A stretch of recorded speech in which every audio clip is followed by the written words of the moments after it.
Hey guys, I'm Dr. Tobisch with Whitefish Chiropractic. In the last video, I showed you some soft tissue smashing strategies to start loosening up some of the tissues around the hips. Now I'm going to show you some ways to stretch those same muscles. I would recommend doing the soft tissue smashing first, then follow that up with some of the stretches that we're about to go over. Now I'm not really going to give you specific sets and reps and how to do these stretches. I'm just going to say, give yourself a couple of minutes with each of these muscle groups, kind of explore these movements, feel the ranges that feel tense and tight. Then we're going to plug in things like deep breathing and contraction and relaxation of the target tissue. And over time, if we consistently plug these things in, you're going to start to see less tension and better mobility.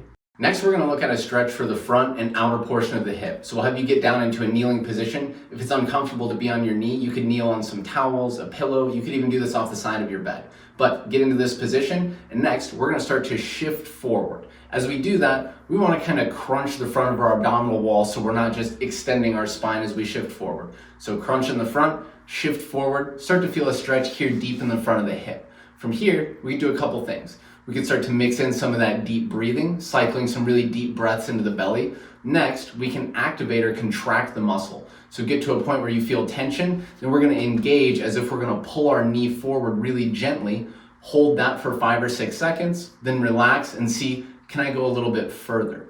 Next, we're going to go after the side of the hip. So we can do a couple things to get there. One, you can start to tip away. You can add pressure into your other hip. Sometimes it helps to go with this arm behind your head. We can even mix in some rotating away.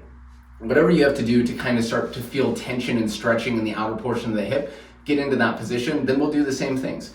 So we may be here, feeling a good stretch, mix in some deep breathing. Then we can also do that contract, relax stretching where we're basically almost trying to push our knee off to the side.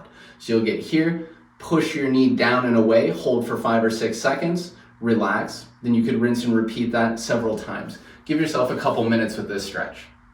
We're going to look at some stretching for these muscles in the inner portion of the thigh, or these adductor muscles. So again, we're going to be in a kneeling position, but rather than having this foot out in front, we're going to move it off to the side.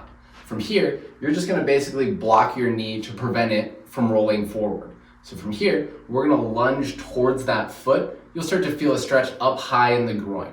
So we can hold here for a while. We can start to mix in some really deep breaths into our belly, then see, can we sink a little bit further? So we can hold this position for 8 to 10 seconds, do some breathing, come back out of it, sink back in. We can also start to mix in some contracting and relaxing. So we can get to that position where we're feeling some tension in the groin, and we can activate the muscle by lightly pulling our knee forward, blocking it with this hand. So we'll be here, gently pull forward, hold for 5 or 6 seconds, then we're going to relax. You can either come out of it, or you can see, can I sink into it a little bit deeper?